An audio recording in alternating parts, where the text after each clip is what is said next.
प्रदूषण की real time information के लिए आज ही स्काईमेट AQI ऐप डाउनलोड करें और अपनों की सेहत का रखें ख्याल। नमस्कार, स्काईमेट वेदर में आपका स्वागत है। मैं हूं महेश पालावत। तो लगातार बारिश की गतिविधियां बहुत ज़्यादा अच्छी हो रही हैं, खास करके मध्य भारत में, उड़ीसा से लेकर के गुजरात तक। इसके कारण जो मानसून है वो लगातार उसके आंकड़े सुधरते जा रहे हैं। अब 6% की डेफिशिएंसी पर मानसून आ गया है।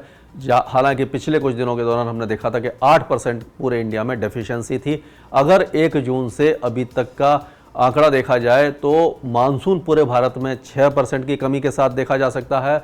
दक्षिण भारत में इसमें 12% अधिक बारिश हो चुकी है। और अगर हम बात करें मध्य भारत की तो इसमें सामान्य से 8% कम बारिश है। उत्तर पश्चिम भारत में सामान्य से 11% कम है और पूर्वी उत्तर पूर्वी भारत में सामान्य से 12% की कमी अभी भी बनी हुई है। पिछले 24 घंटों में हमने देखा कि ओडिशा में अति भारी बारिश की गतिविधियां देखने को मिली।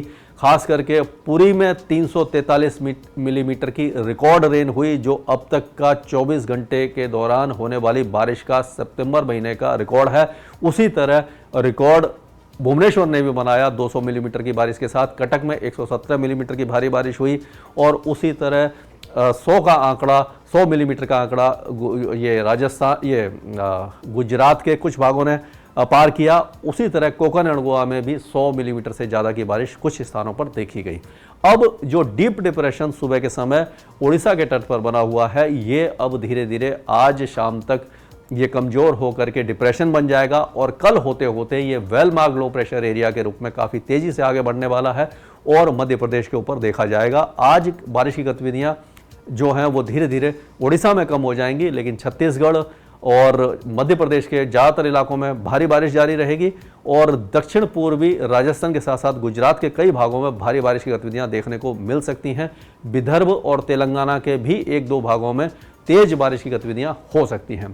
तो हम कह सकते हैं कि उड़ीसा से लेकर के छत्तीसगढ़, विदर्भ, तेलंगाना के कुछ भाग, मध्य प्रदेश और राजस्थान के साथ साथ गुजरात में भारी बारिश की संभावना है।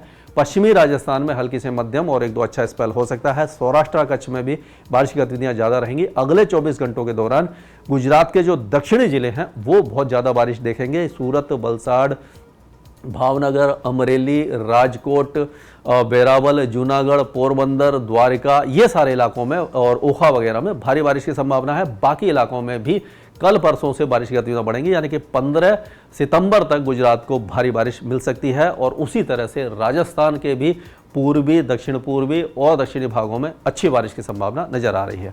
उत्तर भारत की बात करें तो उत्तर भारत में जो मूसलाधार बारिश देखी गई थी सैटरडे को यानी शनिवार को, उसके बाद बारिश की गतिविधियां कम हुई हैं। लेकिन अब कल और परसों यानी कि 14 और 15 तारीख को एक बार फिर उत्तरी जो ज़िले हैं मध्य प्रदेश के, उत्तर पूर्वी राजस्थान, दिल्ली और जो दक्षिण पश्चिमी उत्तर प्रदेश है, इस इलाके में बारिश की गतिविधियां बढ़ सकती हैं। एक बार फिर दिल्ली में तेज बारिश होने की संभावना 14 और 15 तारीख को नजर आ रही है। उत्तराखंड और हिमाचल प्रदेश के साथ साथ जम्मू कश्मीर में भी बारिश की गतिविधियां ठीक ठाक रहेंगी। बारामूला में कल बादल फटने से 4 लोगों की बदकिस्मती से जान चली गई है और इस तरह की घटनाएं आगे भी होने की संभावना है, क्योंकि अभी जो पूर्वी हवाएं चल रही हैं।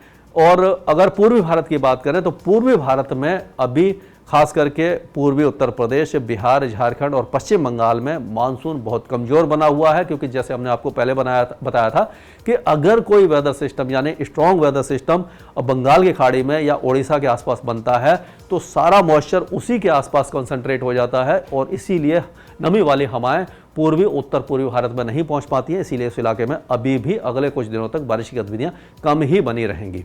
दक्षिण भारत की बात करें तो दक्षिण भारत में भी अभी महाराष्ट्र में तो कुछ इलाकों में बारिश रहेगी, लेकिन तेलंगाना के कुछ भाग हैं उन इलाकों में 1-2 दिन बारिश रहेगी। उसके बाद तेलंगाना में बारिश कम हो जाएगी। आंतरिक कर्नाटका, रायलसीमा, तमिलनाडु ये लगभग शुष्क बने रहेंगे।